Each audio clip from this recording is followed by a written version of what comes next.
சிவாய நம. நான் உங்கள் கருவண்டு. இன்றைக்கி பார்க்க போகிற ஒரு ஆன்மீக பரிகாரம் என்ன அப்படின்னு பார்த்தோம்னா, நம்ம எப்போவுமே கோயிலுக்கு போனோம் சரிங்க, வீட்டில் இருந்தாலும் சரி, கிழக்கு மேற்கு வடக்குன்னு தான் தீபம் ஏற்றுவோம். ஆனால் வருஷத்துக்கு ஒரு முறை இந்த தீபம் தெற்கு பார்த்து தான் நம்ம ஏற்றணுங்க. இதுக்கு பேர் யம தீபம் அப்படிங்கிறது பேருங்க.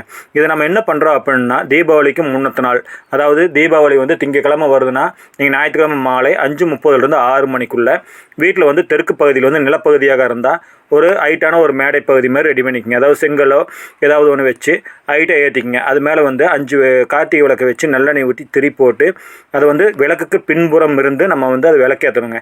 விளக்குக்கு முன்புறமாக இருந்து விளக்கேற்றக்கூடாது. பின்புறமாக இருந்து விளக்கேற்றி தெற்கு பார்த்த மாதிரி நின்று, அதாவது 5 தலைமுறையோட பாவங்களை நீக்கி தரணும் அப்படின்னு சொல்லிட்டு யம தர்மராஜர் வேண்டிட்டு, இனிமேல் இருக்கிற குழந்தைகள் குட்டிகள் நம்ம பரம்பரைகள் இனிமேல் நல்லா இருக்கணும் அப்படின்னு சொல்லிட்டு வருஷத்துக்கு ஒரு முறை வேண்டுவதாங்க யம தீபம். அப்படி இல்லாட்டி மொட்டை மாடி இருக்கிறவங்க மொட்டை மாடியில் கொண்டு போய் வச்சுங்க. அதாவது இந்த விளக்கு வைக்கும் போது ஹைட்டான பகுதியை தான் தேர்ந்தெடுக்கணுங்க. அதனால் மொட்டை மாடியில் வச்சுங்க. மொட்டை மாடியில் வச்சுட்டு ஒரு அகல் விளக்கு இருந்தாலும் சரிங்க, 5 கார்த்திகை விளக்கு இருந்தாலும் சரிங்க. அதாவது இந்த விளக்கை நீங்கள் அணைக்க வேண்டிய அவசியம் இல்லை. அதுவாக எரிஞ்சோ அதுவாக தானாக அணைஞ்சா போதுங்க. விடிய வரைக்கும் கூட எரியலாம். அது உங்களோட வசதியை பொறுத்தும் கூட வைக்கலாம். அல்லது 1 மணி நேரமாவது இந்த விளக்கு எரியணுங்க. வீட்டு மொட்டை மாடியில் வச்சாலும் விளக்குக்கு பின்புறமாக இருந்து நல்லெண்ணெய் ஊற்றி திரி போட்டு அப்புறமா விளக்கு பற்ற வச்சு பின்புறமாக இருந்து முன்புறமாக நம்ம பற்ற வச்சுட்டு தெற்கு பார்த்த மாதிரி நின்று நம்ம இதே வேண்டுதல் அங்கே வச்சுக்கலாங்க.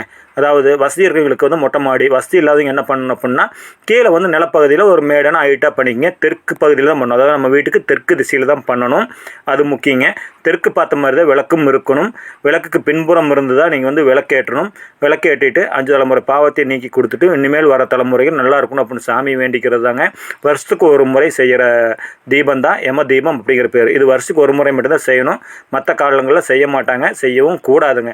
அதனால் தெற்கு பார்த்த மாதிரி ஏற்றுற தீபங்கள் அந்த ஒரு நாள் மட்டும் ஏற்றிக்கிங்க. வாழ்க வளமுடன். சிவாய நம. இந்த சேனலை பிடிச்சா சப்ஸ்கிரைப் பண்ணுங்கள், லைக் பண்ணுங்கள். உங்களோட கேள்விக்கு பதில் சொல்கிறோம்.